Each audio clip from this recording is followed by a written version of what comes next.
अब आप भगवद गीता की यह आध्यात्मिक व्याख्या YouTube और अन्य सभी स्ट्रीमिंग प्लेटफॉर्म्स पर सुन सकते हैं। लिंक डिस्क्रिप्शन में उपलब्ध है।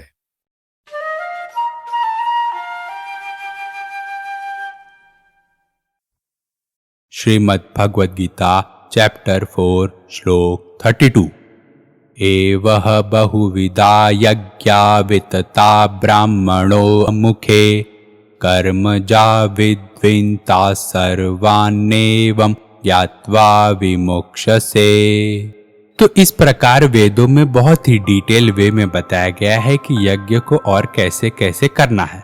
तो तू ये समझ कि यज्ञ कर्म से ही उत्पन्न हुआ है, तो फिर तू अगर यज्ञ को अच्छे तरीके से करेगा तो तू अपने कर्म बंधन से मुक्त हो जाएगा। तो बहुत बार लोग बोलते हैं कि संसार में कुछ भी किया जाए हो गया कर्म, कामना से रहित होकर कुछ भी करते जाओ तो हो गया निष्काम कर्म योग। कोई कहता है कि अधिक लाभ के लिए, ज्यादा प्रॉफिट के लिए विदेशी फॉरेन की चीजें अगर तुम बेचते हो तो हो गए सकामी। फिर कोई कहता है कि देश सेवा के लिए स्वदेशी चीजें बेच रहे हो तो हो गया निष्काम कर्म योग। कहता है कि तुम मेहनत से अपनी नौकरी कर रहे हो, हानि लाभ की चिंता से मुक्त होकर व्यापार कर रहे हो तो हो गया निष्काम कर्म योग। जय पराजय की भावना से युद्ध करो तो हो गए निष्कर्मी। पर ऐसा कुछ भी नहीं है। योगेश्वर श्री कृष्ण ने पहले ही बताया है कि तुम्हारा बताया हुआ जो कर्म है वही करो, वही सबसे अच्छा है। तो अर्जुन का पहले मन था कि अर्जुन युद्ध से भाग जाए। अर्जुन को अपना अच्छा तो चाहना था, बट उनको अपना जो कर्म था, जो उनका बताया हुआ कर्म है, जो वेदों में बताया गया है, वो उनको नहीं करना था।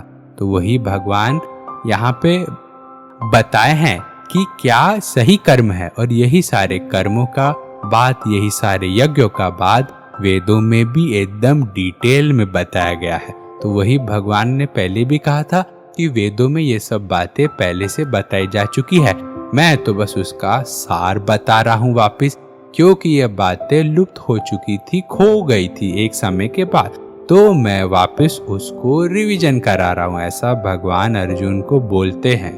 फिर भगवान इस श्लोक में बोलते हैं ना कि जो वेदों में जो यज्ञ बताया है, अगर तू उसको अच्छे से निष्काम भाव पूर्वक करेगा तभी तू बंधन से आजाद हो पाएगा। क्योंकि अगर कोई चीज मैं कर रहा हूँ, अगर उसके मिलने पे खुशी हो रही है, ना मिलने पे दुखी मैं हो रहा हूँ, तो फिर कुछ फायदा है नहीं। क्योंकि हमको चीज का जो रिजल्ट है वही हमको उस चीज से बांधता है। तो भगवान बोल रहे हैं कि बंधो मत अपने कर्म से। अर्जुन को भी भगवान वही बोल रहे हैं कि तू पहले तो अपना कर्म कर, युद्ध करने का निर्धारित कर्म जो तेरे लिए बताया हुआ है वो कर, उसके बाद सोचना कि क्या होगा क्या नहीं होगा। किए बिना ही पहले हम सोच रहे हैं तो ये गलत है।